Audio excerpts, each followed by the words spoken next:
Constituency మీది Nalgonda constituency. Nalgonda constituency. మరి జోరుదారుగా ఎన్నికల ప్రచారాలు సాగుతూ ఉన్నాయి. షెడ్యూల్ ఎప్పుడు వస్తే నాయకులు వచ్చిరా మీకు అడుకోవాలని వస్తురా? తిరుగుతూనే ఉన్నాయి బండ్లు తిరుగుతూనే ఉన్నాయి. ఎట్లుండబోతుంది మరి ఈసారి ఎన్నికలు? ఇప్పుడు నల్గొండ అంటేనే ఎవరు, నల్గొండ అంటేనే కాంగ్రెస్ అడ్డా అని చెప్తా ఉన్నారు నాయకులు, కాంగ్రెస్ నాయకులు. ఇక జగదీష్ రెడ్డి ఏమో గతంలో గులాబీ అడ్డా అంటే మళ్ళీ తీస్తే మళ్ళీ జగదీష్ రెడ్డి తప్ప మళ్ళీ ఇంకోళ్ళు గెలవలే టీఆర్ఎస్లో. ఇప్పుడు మరి పరిస్థితి ఏ విధంగా ఉండబోతుంది ఇప్పుడు నల్గొండ జిల్లాలో? నల్గొండలో ఈసారి సైదిరెడ్డి గెలుస్తాడు బీజేపీ. ఎందుకంటే నరేంద్ర మోడీ గాలి బాగా వీస్తుంది. ఎక్కడ చూసినా యువత కానీ ప్రజలు కానీ ప్రతి ఒక్కరు నరేంద్ర మోడీ గెలవాలని కోరుకుంటారు. కాంగ్రెస్ వస్తే ఏముండదు, మళ్ళీ పాకిస్తాన్ బ్లాంబాస్టులు అవి ఇవి జరుగుతాయి అంటారు. మోడీ వచ్చినాక ఇప్పటివరకు ఒకటి కూడా బ్లాంబాస్ట్ జరగలేదు. అంటే భయపడుతున్నారా? శత్రువులే భయపడుతున్నారా? ఇప్పుడు నరేంద్ర మోడీని చూసి ప్రపంచ దేశాలే ఇదే అవుతున్నాయి. ఎందుకంటే కాంగ్రెస్ ప్రభుత్వంలో మొత్తం స్కామ్లు మొత్తం ఇవే జరుగుతున్నాయి. ఒక గ్యారంటీలు అన్నారు, ఇప్పటివరకు 2500 రూపాయలు గ్యారంటీ, అది ఇవ్వని ఎవరి మహిళలకి ఎలాంటి ఏం లేదు.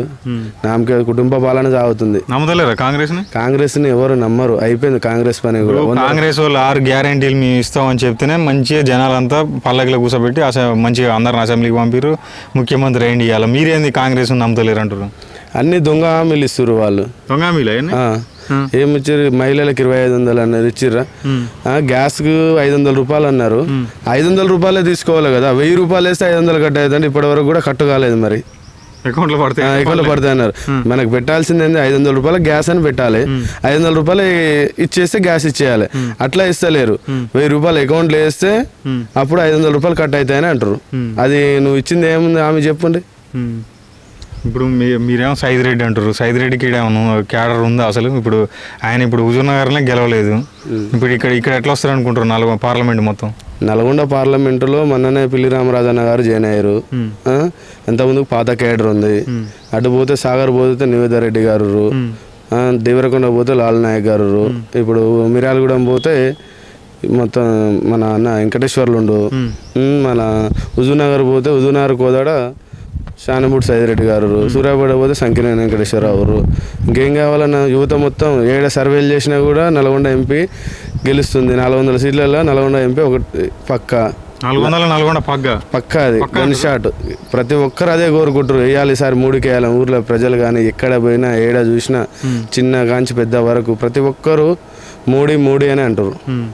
ఇప్పుడు కాంగ్రెస్ వాళ్ళు ఏమో మేము ఈజీగా గెలుస్తాం, అసలు ఏ డోకా లేదు మాకు, మొత్తం నామినేషన్ వేసి ఇంట్లో కూర్చున్నా కూడా గెలుస్తాం అంటారు. మీరేంది ఇట్లా అంటారు? సైదిరెడ్డి అంటారు అన్న. నామినేషన్ వేసినా గెలుస్తా మొన్న ఏమైందంటే గద్దొచ్చి కొడుపులు అంటే గాలి అట్లా ఏదో గెలిచిరు వాళ్ళు. టీఆర్ఎస్ మీద వ్యతిరేకతతోనే వేసిర్రు. ఈరోజు కాంగ్రెస్ ఉంది, కాంగ్రెస్ మీద వ్యతిరేకత కూడా వచ్చింది కాబట్టి ఆల్రెడీ సెంట్రల్ ఎవరు కావాలనుకో, గల్లీలో ఎవరు ఉన్నా సరే ఢిల్లీలో మోడీ కావాలంటారు ప్రతి ఒక్కరు. ఢిల్లీలో మోడీ పక్కా, 3వ కూడా పీఠం నరేంద్ర మోడీ ప్రధాని కాబోతురు. దాంట్లో మాత్రం ఏ సందేహం లేదు. పక్కా 400 సీట్లలో నల్గొండ ఎంపీ సీట్ గెలవబోతుంది. ఇది రాసి పెట్టుకోండి. అంతేనా? పక్కా. అంత నమ్మకం మీకు? యువత ప్రతి ఒక్కరు దేశం కోసం ధర్మం కోసం పనిచేయాలని పాటుపడుతున్నారు యువత అంతా. కేసీఆర్ రైతు ప్రభుత్వం మాది గతంలో అని చెప్పిండు. ఇప్పుడు రైతుల్ని కాంగ్రెస్ వాళ్ళు ఆగం చేస్తారు. మళ్ళీ బాగుపడాలంటే మళ్ళీ బీఆర్ఎస్ఏ గెలవాలి, బీఆర్ఎస్ఏ రావాలని ఒక పక్కన కేసీఆర్ చెప్తా ఉంటారు. మీరేంది మోడీతో అయితే అంటారు? కేసీఆర్ ఏముందన్న, 10 సంవత్సరాలు ఉండు సంపాదించుకుంటూ ఒక ఇల్లు ఇవ్వలేదు, ఒకటి ఏది ఇవ్వలేదు. ఉన్నోనికే మీడలు కట్టిండు. ఇలాంటిది ఏం లేదు. ఏమిస్తాడన్న కేసీఆర్? వచ్చి ఏం చేస్తాడు? ఏముందన్న, కేసీఆర్ పని అయిపోయింది already. Chapter close. BRS party అనేది క్లోజ్. గెలిస్తే ఏం చేస్తాడు మరి అన్న? సెంట్రల్ పార్టీ ఏది ఉన్నా సెంట్రల్ నిధులు వస్తాయి. ప్రతి ఒక్కటి ఏది కావాలన్నా నరేంద్ర మోడీ గారు, కేంద్ర మంత్రి కిషన్ రెడ్డి గారు, ప్రతి ఒక్కరు మంత్రులతోనే ఇది చేస్తారన్న. అంటే కేంద్రంలో ఉంది కాబట్టి సైదిరెడ్డిని గెలిపేయాలంటారు. మరి ఇప్పుడు చాలా మంది సీనియర్ నాయకులు కూడా ఈ బీజేపీ పార్టీలు ఉన్నారు గతంలో, మీరు చూస్తూనే ఉన్నారు. పార్టీలో చాలా మంది ఉంటారు. మరి ఇప్పుడు వాళ్ళందరినీ కాదని ఇప్పుడు బీఆర్ఎస్ లాగా సైదిరెడ్డిని ఇంట్లోకి పట్టుకొచ్చి ఆయనకి డైరెక్ట్ టికెట్ డిక్లేర్ చేశారు. మరి కింద వాళ్ళంతా మంచిగా కష్టపడి పనిచేస్తారని నమ్ముతురా? 100% చేస్తారు. పార్టీకి సిద్ధాంతానికి కట్టుబడి ఉంటారు. బీజేపీ పార్టీ అంటేనే పార్టీకి సిద్ధాంతం ఉంటుంది. కట్టుబడి ఉంటారు. ఎలాంటి గ్రూపులు లొల్లీలు తగాదాలు ఏమి ఉండవు. పక్కా కలిసి పని చేసుకోవాల్సిందే. ఇప్పుడు మీరేమో సైనికులు లెక్క వాళ్ళంతా ఒక్కొక్క నియోజకవర్గానికి ఒక్కొక్కరు పని చేస్తారు అని చెప్తారు.